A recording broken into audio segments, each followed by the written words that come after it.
बूढ़े गिद्ध की 4 बातें जो औलाद को बना देंगी सदा के लिए धनवान। नमस्कार प्रिय दर्शकों, हर हर महादेव।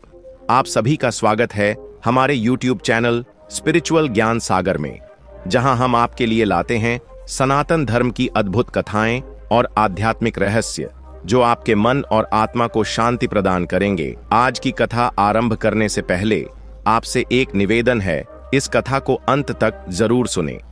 यदि आप एक सच्चे सनातनी हैं और भगवान श्री राम में अटूट श्रद्धा रखते हैं तो अभी वीडियो को लाइक करें, चैनल को सब्सक्राइब करें और कमेंट में जय श्री राम लिखकर अपना समर्थन व्यक्त करें। तो आइए प्रिय दर्शकों, बिना देरी किए आरंभ करते हैं आज की प्रेरणादायक कथा। प्रिय दर्शकों, यह प्राचीन समय की बात है। एक राजा के राज्य में नगर से दूर एक कसाई रहता था। उसके पास एक बछड़ा था। वह प्रतिदिन जानवरों को काटकर उनका मांस बाजार में बेचता था। कसाई और उसके परिवार का जीवन वहां काफी सहजता से गुजरता था। उनके पास भरपूर भोजन होता था। गिद्ध और उसकी पत्नी कभी भी उस स्थान को छोड़कर कहीं नहीं जाते थे।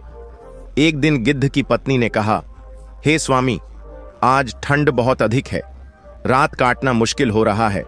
कृपया कोई ऐसी कहानी सुनाइए जिससे हमें कुछ सीख मिले और रात आसानी से कट जाए। अपनी पत्नी की यह बात सुनकर गिद्ध ने कहा, हे प्रिय, आज मैं तुम्हें एक ऐसी घटना सुनाऊंगा जिसे मैंने स्वयं अपनी आंखों से देखा है।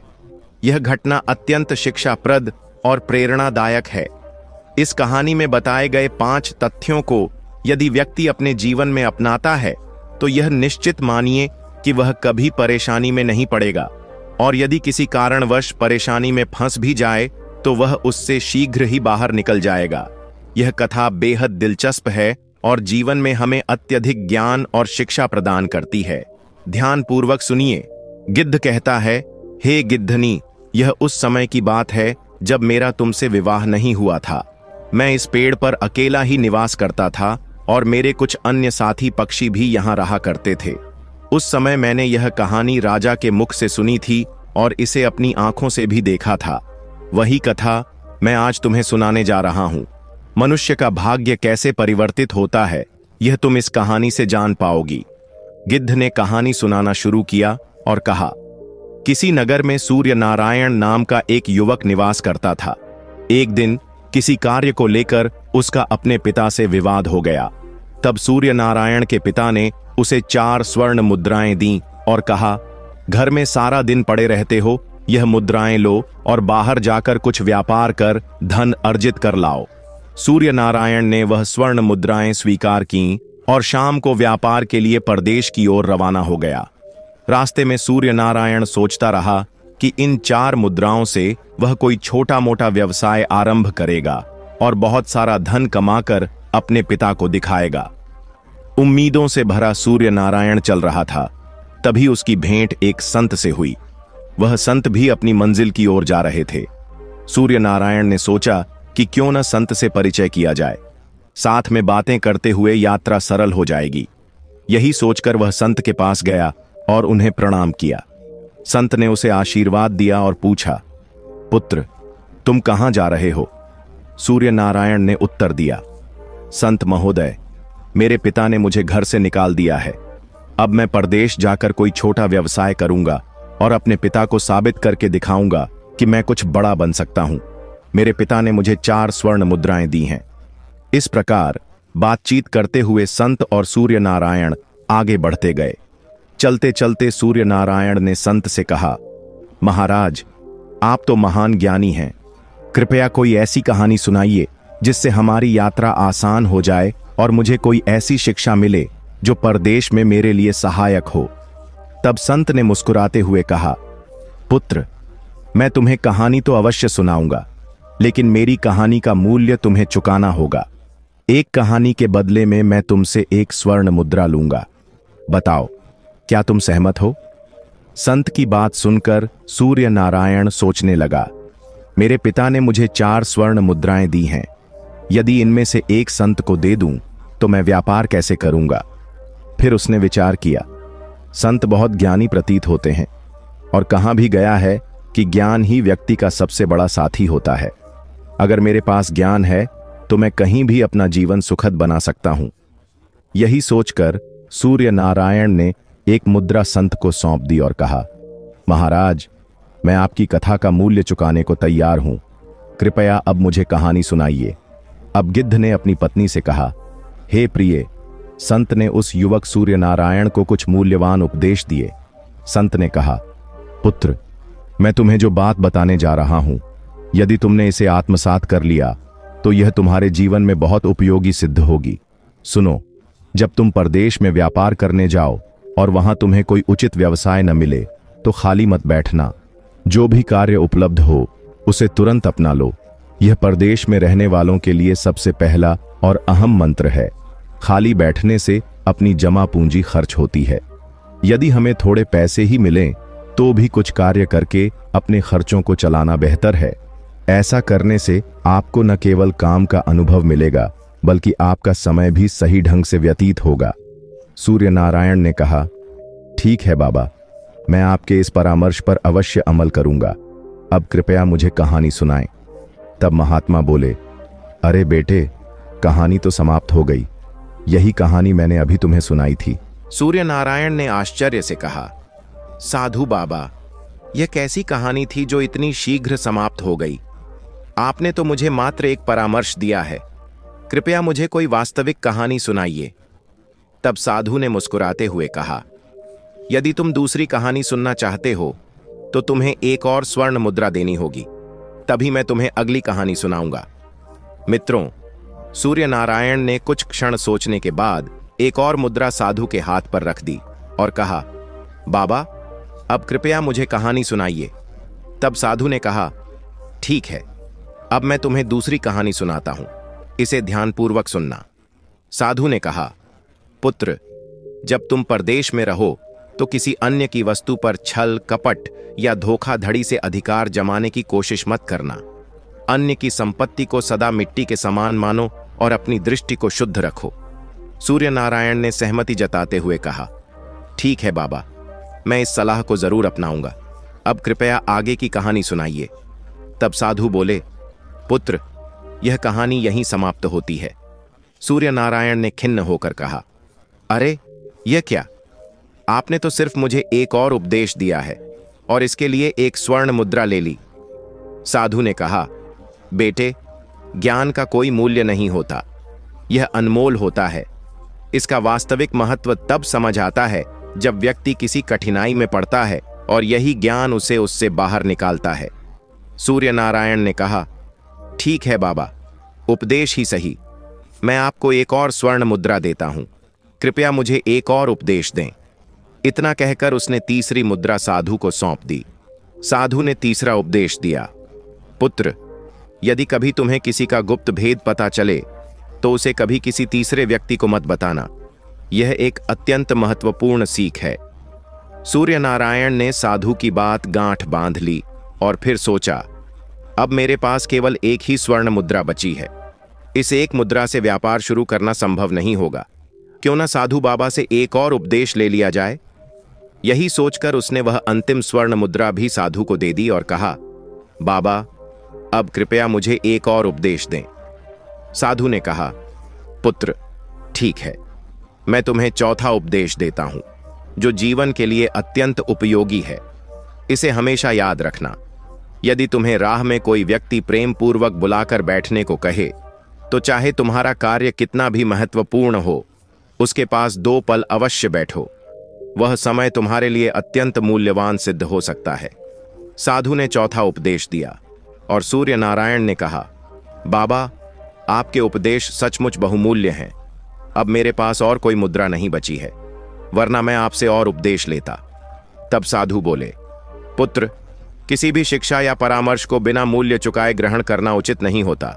फिर भी मैं तुम्हें एक निःशुल्क उपदेश दूंगा, इसे ध्यान से सुनो। परदेश में किसी भी दुराचारिणी स्त्री पर भरोसा मत करना। ऐसी स्त्रियों की नीयत का कोई ठिकाना नहीं होता। 5 उपदेश देकर साधु ने कहा, पुत्र, हमारा साथ यहीं तक था, अब मैं अपने आश्रम को लौटता हूं। इतना कहकर साधु अपने आश्रम की ओर बढ़ गया। सूर्य नारायण अकेला आगे बढ़ा, परंतु उसके मन में यह विचार चल रहा था कि साधु ने 5 उपदेशों के बदले 4 स्वर्ण मुद्राएं ले लीं। आखिर साधु को धन से क्या प्रयोजन? साधु तो मोह माया का त्याग करके ही साधु बनते हैं। फिर उन्होंने मुझसे मुद्राएं क्यों लीं? सूर्य नारायण ने सोचा, जो भी हो, साधु के ये 5 उपदेश अत्यंत मूल्यवान प्रतीत होते हैं। मैं इन्हें सदा याद रखूंगा। अब उसके पास कोई धन शेष नहीं था और वह इस चिंता में डूबा था कि परदेश में जाकर वह क्या करेगा, क्या खाएगा और अपना व्यापार कैसे शुरू करेगा। इन्हीं विचारों में डूबा हुआ वह एक नगर में पहुंचा। वहां पहुंचकर उसने नौकरी की तलाश शुरू की, क्योंकि उसके पास व्यापार के लिए धन नहीं बचा था। साधु बाबा की सलाह को याद करते हुए सूर्य नारायण ने सोचा, जो भी कार्य मिले उसे करने में कोई संकोच नहीं करना चाहिए। नौकरी की खोज में वह यहां वहां पूछताछ करता रहा। इसी दौरान उसकी मुलाकात राजा के एक नौकर से हुई, जो राजमहल का सेवक था। उसका नाम रामचरण था। रामचरण राजा के यहां रहकर उनके घोड़ों की देखभाल करता था। एक दिन उसने देखा कि एक व्यक्ति, जो सूर्य नारायण था, रोजगार की खोज में इधर उधर भटक रहा है। तब रामचरण ने उसे अपने पास बुलाया और कहा, भाई, क्या तुम काम की तलाश में हो? मुझे अपनी बीमार मां से मिलने के लिए छुट्टी चाहिए, लेकिन राजा मुझे छुट्टी नहीं दे रहे हैं। राजा ने यह शर्त रखी है कि अगर मैं अपनी जगह किसी और को काम पर लगा दूं तो मैं अपने घर जा सकता हूं। रामचरण ने सूर्य नारायण से कहा, भैया, तुम मेरी जगह पर 1 महीने के लिए काम कर लो। इस अवधि का जो भी वेतन होगा वह तुम्हारा होगा। जब मैं अपनी मां को देखकर लौटूंगा तब तुम दूसरा काम खोज सकते हो। रामचरण की बात सुनकर सूर्य नारायण ने सोचा कि इधर उधर भटकने से अच्छा है कि 1 महीने तक यहां काम कर लूं। इससे मेरे पास कुछ पैसे भी हो जाएंगे और मैं इस नगर के लोगों को भी समझ पाऊंगा। यही सोचकर सूर्य नारायण ने रामचरण की जगह काम करने का प्रस्ताव स्वीकार कर लिया। रामचरण सूर्य नारायण को लेकर राजमहल पहुंचा। वहां के राजा विश्वदत्त बड़े ही बुद्धिमान और प्रतापी शासक थे। उनकी एकमात्र पुत्री चंद्रप्रभा थी, जो अत्यंत सुंदर थी और युवावस्था में कदम रख चुकी थी। राजा को अपनी पुत्री से बेहद स्नेह था, क्योंकि वह उनकी इकलौती संतान थी। राजा को घोड़े पालने और घुड़सवारी का अत्यधिक शौक था। उनके अस्तबल में उच्च नस्ल के हजारों घोड़े थे, जिनकी देखभाल के लिए कई सेवक नियुक्त थे। उनमें से एक रामचरण भी था। हर सेवक को 2-2 घोड़ों की देखभाल की जिम्मेदारी दी गई थी। उनके भोजन और रखरखाव के लिए राजा पर्याप्त राशन और चारा उपलब्ध करवाते थे। रामचरण ने राजा से निवेदन करते हुए कहा, महाराज, मेरी मां अत्यधिक बीमार है। मैं कुछ दिनों के लिए अपने गांव जाना चाहता हूं। इस दौरान मेरे स्थान पर यह व्यक्ति सूर्य नारायण काम करेगा। यह ईमानदार और परिश्रमी है। कृपया मुझे अनुमति दें। राजा ने कहा, यदि यह व्यक्ति तुम्हारे विश्वास के योग्य है तो इसे काम समझा कर जाओ, लेकिन ध्यान रहे, घोड़ों की देखभाल में कोई भी लापरवाही सहन नहीं की जाएगी। यदि ऐसा हुआ तो उसके लिए हम इसे नहीं बल्कि तुम्हें दंड देंगे। रामचरण ने कहा, महाराज, मैं आपको शिकायत का अवसर नहीं दूंगा। मैं इसे सारा काम अच्छे से समझा दूंगा। राजा की अनुमति लेकर रामचरण सूर्य नारायण को अस्तबल में ले गया। वहां सूर्य नारायण ने देखा कि हजारों घोड़े बंधे हुए हैं। रामचरण ने कहा, सूर्य नारायण, मेरे हिस्से में 10 घोड़े हैं। तुम्हें उनकी देखभाल करनी होगी। उन्हें समय पर चारा देना और उनकी मालिश करना तुम्हारी जिम्मेदारी होगी। सूर्य नारायण ने उत्तर दिया, ठीक है मित्र, मैं यह काम पूरी ईमानदारी और निष्ठा से करूंगा। इसके बाद रामचरण ने उसे उसका कमरा दिखाया और कहा, अब से तुम यहीं रहोगे। फिर वह अपने गांव के लिए रवाना हो गया। इधर सूर्य नारायण ने अपने काम में मन लगा दिया। वह रोज घोड़ों को नहलाता, उनकी मालिश करता और उन्हें दाना खिलाता। राजा के आदेश के अनुसार हर सेवक को घोड़ों के लिए प्रतिदिन 20 किलो चने दिए जाते थे। सूर्य नारायण ने इन चनों को पानी में भिगोकर कूट पीसकर घोड़ों को खिलाना शुरू किया। जब वह खाली होता तो उसने सोचा कि बाकी सेवकों के साथ कुछ बातचीत कर ली जाए। एक दिन वह अन्य सेवकों के पास गया और देखा कि वे एक कमरे में बैठकर शराब पी रहे थे, जबकि उनके घोड़े भूखे बंधे हुए थे। सूर्य नारायण ने कहा, भाइयों, आपने अभी तक अपने घोड़ों को चारा नहीं दिया और आप आराम से शराब पी रहे हैं। सेवकों ने जवाब दिया, भाई, हम कभी अपना काम पूरा किए बिना नशा नहीं करते। हम अपने घोड़ों को खिला चुके हैं, इसलिए अब आराम कर रहे हैं। लेकिन सूर्य नारायण ने देखा कि घोड़ों के लिए दिए गए चने अभी भी उनके पास पड़े थे। उसने पूछा, भाई, जब चने अब भी यहीं हैं, तो तुमने घोड़ों को क्या खिलाया? सेवकों में से एक ने जवाब दिया, यह चने घोड़ों के लिए नहीं हैं। हम इन्हें बाजार में बेचकर अपनी शराब का प्रबंध करते हैं। सूर्य नारायण ने हैरानी से पूछा, फिर घोड़ों को क्या खिलाते हो? सेवकों ने कहा, हम घोड़ों को केवल 5 किलो चने खिलाते हैं और बाकी चने बेच देते हैं। इससे हमें अपनी जरूरतों को पूरा करने के लिए पैसे मिलते हैं। सेवकों की यह बात सुनकर सूर्य नारायण को बहुत बुरा लगा। वह सोचने लगा, यह तो राजा और इन निर्दोष जानवरों के साथ विश्वासघात है। उसने कहा, आप लोग अपनी इच्छाओं के लिए इन बेजुबान घोड़ों को भूखा रखते हो, यह अनुचित है।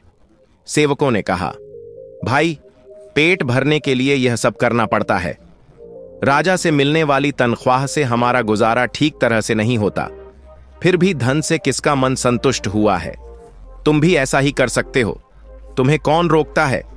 तुम्हें तो रामचरण ने यहां रखा है, इसलिए हमने यह बात तुम्हें बता दी।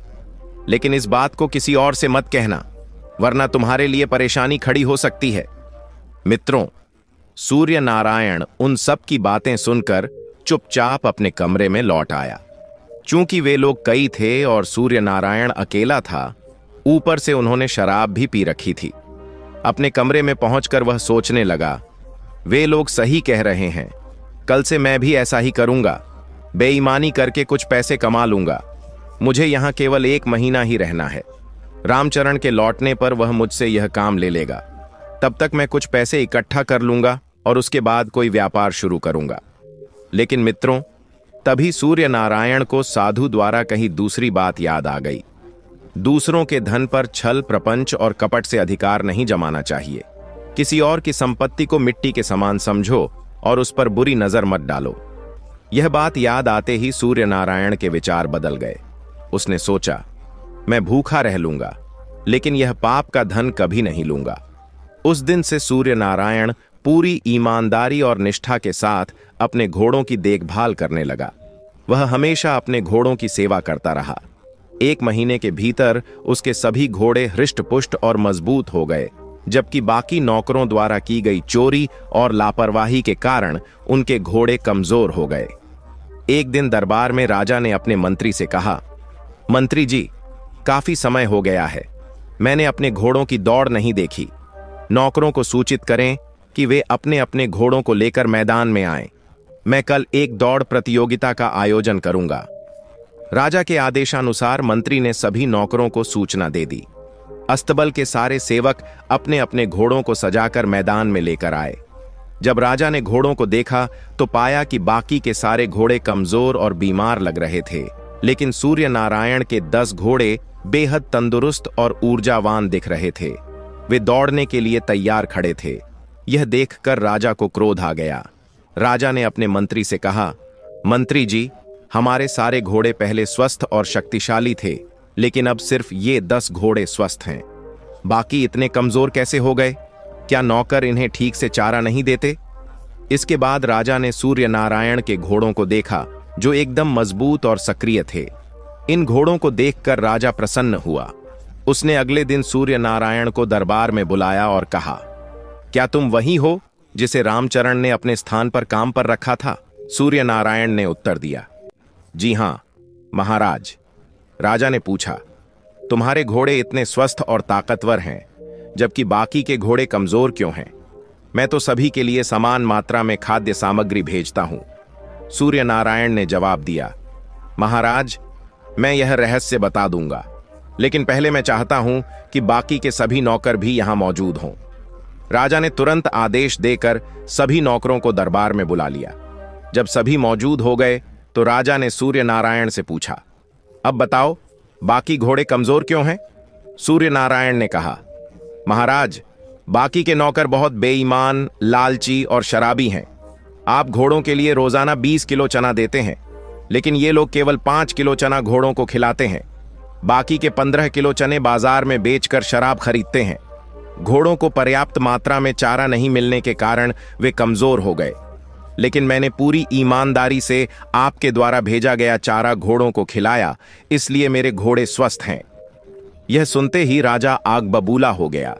उसने नौकरों पर गुस्सा करते हुए कहा, निकम्मो, हम तुम्हें इसलिए तनख्वाह देते हैं कि तुम घोड़ों की देखभाल करो और तुमने चोरी करके हमारा भरोसा तोड़ा है। सभी नौकर सिर झुकाए चुपचाप खड़े हो गए और डर से कांपने लगे। उन्होंने कहा, महाराज, कृपया हमें माफ कर दीजिए, हमसे बहुत बड़ी गलती हो गई, अब हम दोबारा ऐसा नहीं करेंगे।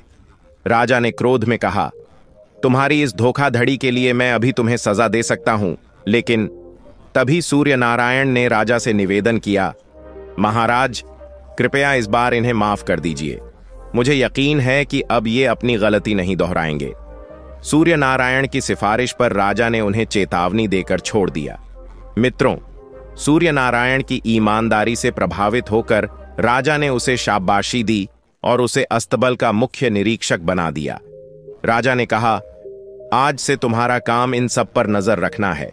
अगर कोई घोड़ों के लिए आया राशन बेचता हुआ पकड़ा गया तो तुरंत हमें सूचना देना। इस कार्य के लिए हम तुम्हें 10 स्वर्ण मुद्राएं देंगे। राजा ने सख्त निर्देश देकर उन सभी सेवकों को माफ कर दिया। अब सूर्य नारायण को उन सभी पर निगरानी रखने के लिए नियुक्त कर दिया गया। राजा अपनी उंगली में जड़ा एक हीरे का छल्ला उतारकर सूर्य नारायण को इनाम स्वरूप थमा देते हैं और कहते हैं, जब भी तुम मुझसे मिलना चाहो, इस अंगूठी को द्वारपाल को दिखाकर किसी भी समय महल में आ सकते हो। अस्तबल में लौटकर सूर्य नारायण ने सभी सेवकों को समझाया, देखो, इस बार तो मैंने तुम्हें बचा लिया, लेकिन अगर अगली बार तुमने ऐसी गलती की और पकड़े गए तो राजा तुम्हें जीवन भर के लिए कारावास में डाल देंगे। इसलिए अब ईमानदारी से कार्य करो। मित्रों, उसी दिन से सभी नौकर निष्ठा और ईमानदारी से घोड़ों की देखभाल करने लगे। धीरे धीरे सारे घोड़े मजबूत और सेहतमंद हो गए। इसके बाद उन्होंने कभी भी बेईमानी नहीं की। उधर 1 माह का समय बीत चुका था। जब रामचरण अपनी माता से मिलकर अपनी नौकरी पर वापस लौटता है और अस्तबल में पहुंचता है तो सभी नौकर उसे घेर लेते हैं। उन्होंने सूर्य नारायण के बारे में रामचरण को बताया कि उसकी शिकायत पर राजा ने उन्हें फटकार लगाई और उसे अस्तबल का मुख्य पर्यवेक्षक बना दिया। रामचरण ने कहा, चिंता मत करो, मैं अब वापस आ गया हूं, वह यहां ज्यादा दिन टिक नहीं पाएगा। सभी नौकरों ने उत्तर दिया, नहीं भाई, वह अब यहां से नहीं जाएगा, क्योंकि राजा ने उसे हमारी देखरेख के लिए स्थायी रूप से नियुक्त कर दिया है। रामचरण सूर्य नारायण के पास जाता है। उस समय सूर्य नारायण अपने कक्ष में विश्राम कर रहा था। रामचरण को देखकर सूर्य नारायण प्रसन्न हो जाता है और कहता है, मित्र, तुम आ गए, तुम्हें देखकर मुझे बहुत खुशी हुई। रामचरण उसके पास बैठता है। सूर्य नारायण उसे पिछले दिनों की घटनाओं के बारे में बताता है। रामचरण जवाब देता है, मुझे पहले ही इस बारे में पता चल चुका है। दोनों साथ बैठकर भोजन करते हैं और फिर अपने अपने बिस्तर पर सोने चले जाते हैं। हालांकि रामचरण मन ही मन सूर्य नारायण से ईर्ष्या करने लगा।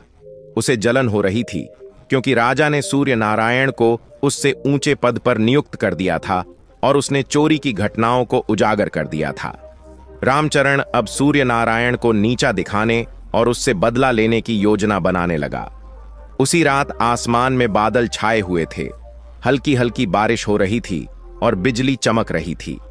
दूसरी ओर राजकुमारी चंद्रप्रभा की आंखों में नींद नहीं थी। रामचरण और राजकुमारी के बीच प्रेम संबंध था और राजकुमारी को पता चल गया था कि रामचरण नगर लौट आया है। उसने सोचा कि सूर्य नारायण अब अस्तबल से जा चुका होगा। राजकुमारी अपने महल से बाहर टहल रही थी और बेचैनी महसूस कर रही थी। वह रामचरण से मिलने के लिए उसके कक्ष की ओर जाती है। उसी समय सूर्य नारायण किसी काम से उधर घूमने आता है। जैसे ही सूर्य नारायण रामचरण के कक्ष के पास पहुंचता है, उसे अंदर से किसी स्त्री की आवाज सुनाई देती है। झांक कर देखने पर सूर्य नारायण ने रामचरण के साथ राजकुमारी चंद्रप्रभा को देखा। यह देख उसकी आंखें हैरानी से फटी की फटी रह गईं। वह यह सब देखकर चुपचाप अपने कक्ष में लौट आया। उधर रामचरण ने राजकुमारी से कहा, प्रिय, इस समय सूर्य नारायण हमारी राह का सबसे बड़ा कांटा है, उसे रास्ते से हटवा दो ताकि हम निश्चिंत हो सकें। राजकुमारी ने उत्तर दिया, प्राण प्रिय, यह तो बहुत बड़ी बात है, लेकिन चिंता मत करो, मैं पिताजी से कहकर उसे मृत्यु दंड दिलवा दूंगी। सूर्य नारायण पहले ही अपने कक्ष में जा चुका था। उसने सोचा, रामचरण राजा की आंखों में धूल झोंककर उनकी बेटी से प्रेम कर रहा है। यह तो राजा के साथ विश्वासघात है। मुझे यह बात महाराज को बतानी चाहिए। लेकिन तभी उसे साधु महाराज की तीसरी शिक्षा याद आ गई। यदि किसी का गुप्त भेद पता चल जाए तो उसे किसी तीसरे से साझा न करें, वरना आप स्वयं मुसीबत में फंस सकते हैं। यह सोचकर सूर्य नारायण के कदम रुक गए। उसने मन में कहा, अगर मैंने यह बात राजा को बताई तो हो सकता है कि वह मेरी बात पर विश्वास न करें और उल्टा मुझ पर क्रोध करें। इस विचार के साथ सूर्य नारायण अपने कक्ष में लौटकर चुपचाप लेट गया। इधर राजकुमारी अपने कक्ष में चली गई और भीतर से दरवाजा बंद कर लिया। वह जोर जोर से रोने और चिल्लाने लगी। राजकुमारी का शोर सुनकर नौकर चाकर जाग गए और उन्होंने राजा को खबर दी। राजा दौड़ते हुए अपनी बेटी के कक्ष में पहुंचे। राजा ने पूछा, बेटी, क्या हुआ? तुम क्यों रो रही हो? राजकुमारी ने त्रिया चरित्र का सहारा लेते हुए कहा, पिताजी, आपने जो नौकर रखा है उसने मेरे साथ जबरदस्ती की कोशिश की। वह रात में मेरे कक्ष में आया और मेरी इज्जत लूटने का प्रयास किया। जब मैंने चिल्लाया तो वह खिड़की से कूदकर भाग गया। राजा ने क्रोधित होकर कहा, उस दुष्ट की यह हिम्मत कि वह हमारे महल में घुसकर हमारी बेटी पर बुरी नजर डाले। चिंता मत करो बेटी, मैं उसे कठोरतम दंड दूंगा। राजकुमारी ने कहा, पिताजी, जब तक उसे मृत्युदंड नहीं मिलेगा मैं अन्न जल ग्रहण नहीं करूंगी। राजा ने अपनी बेटी को आश्वासन दिया और अगले दिन सूर्य नारायण को सजा देने का निर्णय किया। राजकुमारी मन ही मन प्रसन्न हो रही थी। उसने सोचा, आज मेरा षड्यंत्र सफल हो गया। अब मेरे और रामचरण के बीच कोई बाधा नहीं आएगी। उसके बाद राजकुमारी चैन से अपने बिस्तर पर सो गई। राजा अपने सैन्य कक्ष में लौट आए, परंतु उनकी आंखों से नींद गायब हो चुकी थी। वह विचार कर रहे थे कि सुबह होते ही वह सूर्य नारायण को दरबार में बुलाकर मृत्युदंड दे देंगे। लेकिन तभी उनके मन में दूसरा ख्याल आया। राजा ने सोचा कि यदि दरबारी मुझसे प्रश्न करेंगे कि इस नौकर को किस अपराध के लिए मृत्युदंड दिया गया, तो मैं क्या उत्तर दूंगा?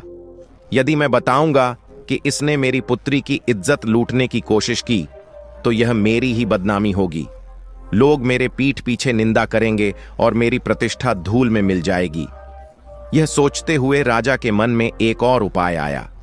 उन्होंने विचार किया कि मैं इसे कानूनन सजा नहीं दे सकता, पर इसे किसी अन्य के माध्यम से चुपचाप मरवा सकता हूं। इससे किसी को भनक भी नहीं लगेगी और मेरी पुत्री पर बुरी नजर डालने वाला अपनी करनी का दंड भुगत लेगा। तब राजा को डोंगर कसाई का ध्यान आया। उन्होंने निश्चय किया कि अगले दिन वह सूर्य नारायण को डोंगर कसाई के माध्यम से मरवा देंगे। इस योजना पर विचार करते हुए राजा अंततः सो गए। सुबह उठने के बाद राजा टहलने के बहाने नगर से बाहर गए और डोंगर कसाई के पास पहुंचे। वहां जाकर राजा ने उसे आदेश दिया, मैं तुम्हारे पास एक व्यक्ति भेजूंगा, उसे अपने बूचड़ खाने के अंदर ले जाकर समाप्त कर देना। फिर एक और व्यक्ति आएगा, उसे उसी मारे गए व्यक्ति का सिर सौंप देना। यह काम पूर्ण गुप्त रखना। राजा की धमकी सुनकर कसाई भयभीत हो गया और बोला, महाराज, आप निश्चिंत रहें, मैं आपके कहे अनुसार कार्य करूंगा। राजा ने इसे इनाम देने का वादा किया और वापस महल लौट आए। महल पहुंचकर राजा ने सैनिकों के माध्यम से सूर्य नारायण को बुलवाया। जब सूर्य नारायण उनके समक्ष उपस्थित हुआ तो राजा ने कहा, हे सूर्य नारायण, मैं तुम्हें एक अत्यंत महत्वपूर्ण कार्य सौंप रहा हूं। तुम्हें अभी डोंगर कसाई के पास जाना होगा। वह तुम्हें जो चीज दे उसे चुपचाप यहां ले आना, लेकिन ध्यान रखना यह काम पूर्ण गोपनीय रहना चाहिए। सूर्य नारायण ने राजा की आज्ञा स्वीकार की और तुरंत कसाई के पास रवाना हो गया। रास्ते में सूर्य नारायण सोच रहा था कि राजा ने ऐसा कौन सा आवश्यक कार्य सौंपा है। चलते चलते वह एक कुटिया के पास पहुंचा जहां कुछ साधु संत भगवान का कीर्तन कर रहे थे। उन्होंने सूर्य नारायण को अपने पास बुलाकर प्रेम पूर्वक कुछ समय रुकने का आग्रह किया। पहले तो सूर्य नारायण ने मना कर दिया, लेकिन साधु महाराज की चौथी शिक्षा याद आते ही वह उनके साथ बैठ गया और भजन कीर्तन में सम्मिलित हो गया। इसी बीच रामचरण, जो राजा की योजना से अनभिज्ञ था, महल के पास घूम रहा था।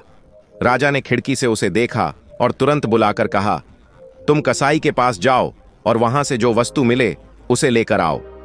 रामचरण ने आज्ञा मान ली और कसाई के पास पहुंच गया। कसाई राजा के आदेश के अनुसार रामचरण को वही व्यक्ति समझ बैठा जिसे मारने का आदेश था। उसने रामचरण को भीतर बुलाया और मौका मिलते ही उसका सिर धड़ से अलग कर दिया। रामचरण का कटा सिर एक पोटली में बांधकर कसाई ने रखा और इंतजार करने लगा कि दूसरा व्यक्ति इसे लेने आएगा। काफी देर बाद जब सूर्य नारायण कसाई के पास पहुंचा तो कसाई ने वह पोटली उसे सौंप दी और कहा, रास्ते में इसे खोलकर मत देखना। सूर्य नारायण सीधे राजा के पास पोटली लेकर पहुंचा। राजा और राजकुमारी दोनों सूर्य नारायण को जीवित देखकर चौंक गए। सूर्य नारायण ने पोटली खोली और उसमें रामचरण का कटा सिर देखकर सभी हक्के बक्के रह गए। राजकुमारी जोर जोर से रोने लगी और बोली, प्रियतम, यह सब मेरी चाल का नतीजा है। मैंने तुम्हारी खुशी के लिए यह षड्यंत्र रचा था, पर यह उल्टा पड़ गया। राजा को जब राजकुमारी की सच्चाई पता चली तो उनकी आंखें आश्चर्य से फटी रह गईं। राजा को यह स्पष्ट हो गया कि उसकी पुत्री ने निर्दोष सूर्य नारायण पर झूठा आरोप लगाया था। राजा अत्यंत क्रोध में आकर अपनी तलवार निकाल लेता है और अपनी बेटी से कहता है, पुत्री, सच सच बताओ, क्या सूर्य नारायण को मरवाने की यह साजिश तुम्हारी योजना थी? सच बोलो, अन्यथा मैं तुम्हारा सिर धड़ से अलग कर दूंगा। डर के मारे राजकुमारी ने अपने पिता के समक्ष सारी सच्चाई स्वीकार कर ली। यह सुनकर राजा अपनी माथे पर हाथ रखकर वहीं बैठ गया। उसे ऐसा महसूस हुआ जैसे उसकी आंखों के सामने अंधेरा छा गया हो। वह कहने लगा, हे भगवान, यह मैं क्या करने जा रहा था? मैं तो अपनी दुराचारी पुत्री की बातों में आकर एक निर्दोष की जान लेने वाला था। प्रभु, आपने मुझे इस पाप से बचा लिया। कृपा करके मुझे क्षमा करें। उधर राजकुमारी ने जब देखा कि राजा उसे जीवित नहीं छोड़ेगा तो उसने तलवार उठाई और अपने पेट में घोंप ली। मरते समय उसने कहा, पिताजी, मुझे क्षमा कर दीजिए। मैंने एक निर्दोष व्यक्ति की हत्या की योजना बनाई थी। भगवान ने मुझे मेरे कर्मों की सजा दे दी है। मेरे कर्मों की वजह से मेरा प्रेमी भी मुझसे छीन लिया गया है। इतना कहते कहते राजकुमारी ने अपने प्राण त्याग दिए। इस घटना से राजा को वैराग्य हो गया। अगले दिन राजा ने दरबार में अपना अपराध स्वीकार करते हुए कहा, मैं अपने इस राज्य का त्याग कर रहा हूं। मैं इस सिंहासन पर बैठने के योग्य नहीं हूं। मैं अपने स्थान पर अपने सेवक सूर्य नारायण को राजा नियुक्त करता हूं। राजा का यह निर्णय सुनकर दरबारी आश्चर्यचकित रह गए। उन्होंने राजा को इस फैसले पर पुनर्विचार करने के लिए बहुत समझाने की कोशिश की, लेकिन राजा ने अपना निर्णय पक्का कर लिया। वह सूर्य नारायण को राजगद्दी सौंपकर ध्यान और साधना करने के लिए वन में चला गया। सभी ने सूर्य नारायण को अपने नए राजा के रूप में स्वीकार कर लिया। सूर्य नारायण ने बड़ी कुशलता और निपुणता से राज्य का संचालन किया। कहते हैं, यदि आपकी किस्मत में राजा बनना लिखा है तो परिस्थितियां चाहे कितनी भी प्रतिकूल हों, आप राजा बन ही जाते हैं। अब गिद्ध कहता है, हे प्रिय, यही उस राजा की कहानी है जिसे मैंने अपने नेत्रों से देखा है। मैंने दुष्टों और अनैतिक व्यक्तियों को दंडित होते देखा है। हमें किसी पर बेवजह आरोप नहीं लगाना चाहिए, अन्यथा विधाता का न्याय अप्रत्याशित रूप से पलट जाता है। इसके बाद भगवान श्री कृष्ण ने माता राधा रानी से कहा, हे प्रिय, अब गिद्ध की बातें समाप्त होती हैं। सूर्य नारायण राजा बन चुका था, लेकिन उसके मन में यह विचार आया कि साधु महाराज की उन 5 बातों ने मेरी जान बचाई है और मुझे राजा बनने का अवसर भी दिया। मुझे उन साधु से मिलना चाहिए। यह सोचकर राजा सूर्य नारायण उनके आश्रम पहुंचा और उन्हें आदरपूर्वक प्रणाम किया। उसने कहा, महाराज, क्या आप मुझे पहचानते हैं? मैं वही व्यक्ति हूं जिसे आपने मार्ग में 5 बातें बताई थीं। आज मैं राजा बन गया हूं और आपकी बातें मेरे जीवन में अत्यधिक उपयोगी सिद्ध हुईं। लेकिन मैं एक बात जानना चाहता हूं। आप तो मोहमाया से परे हैं और कहते हैं कि साधु मोहमाया से परे होकर ही साधु बनता है। फिर आपने मुझे 5 बातों के बदले में सोने की मुद्राएं क्यों लीं? आप मुझे यह उपदेश बिना किसी कीमत के भी दे सकते थे। साधु मुस्कुराए और बोले, हे पुत्र, कहते हैं मुफ्त की चीज का लोग सही तरीके से उपयोग नहीं करते। उपयोग वही करता है जिसमें मेहनत, संघर्ष और धन लगा हो। यदि मैं तुम्हें यह ज्ञान मुफ्त में देता तो शायद तुम इसका पालन न करते, क्योंकि तुमने इन बातों के बदले अपनी 4 स्वर्ण मुद्राएं दी, इसीलिए तुमने इन्हें जीवन में लागू किया। मनुष्य को सिखाया जाता है कि वह मुफ्त के लाभ के पीछे न भागे। मेहनत और ईमानदारी से अर्जित धन ही सबसे फलदायक होता है। मेरे भीतर लालच या लोभ का अंश भी नहीं है। तुम्हारी दी हुई मुद्राएं मैंने अभी तक सुरक्षित रखी हैं। यदि चाहो तो इन्हें वापस ले जाओ और इन्हें जरूरतमंदों में बांट दो। साधु से विदा लेकर राजा सूर्य नारायण अपने पिता के पास पहुंचा। जब उसके पिता ने उसे राजा के रूप में देखा तो उन्हें अपने पुत्र पर गर्व हुआ। सूर्य नारायण ने अपने पिता से कहा, पिताजी, आपके आशीर्वाद के बिना यह संभव नहीं था। यदि आपने मुझे वह 4 स्वर्ण मुद्राएं न दी होती तो आज मैं कुछ नहीं होता। अपने पिता का आभार व्यक्त करके सूर्य नारायण वापस अपने राज्य में आया और सुचारू रूप से शासन चलाने लगा। उधर भगवान श्री कृष्ण ने राधा रानी को आगे की बात बतानी शुरू ही की थी कि देवर्षि नारद प्रकट हो गए। नारद जी ने भगवान का धन्यवाद करते हुए कहा, प्रभु, आपकी यह कथा सुनकर मैं अभिभूत हो गया। मैं इसे समूचे संसार में प्रचारित करूंगा।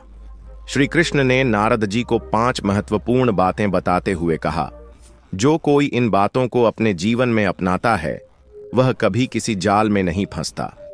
इस कहानी का सार यह है कि मुफ्त की चीजों की अपेक्षा मेहनत और ईमानदारी से अर्जित वस्तुओं को ही महत्व देना चाहिए।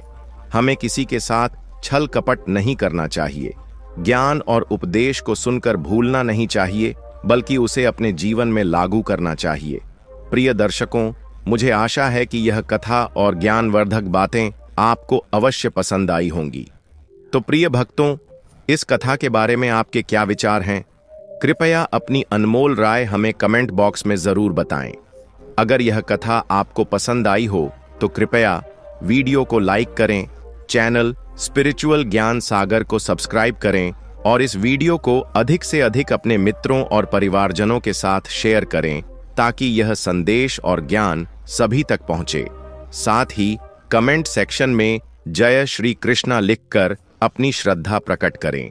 इस वीडियो को अंत तक देखने के लिए आप सभी का दिल से धन्यवाद।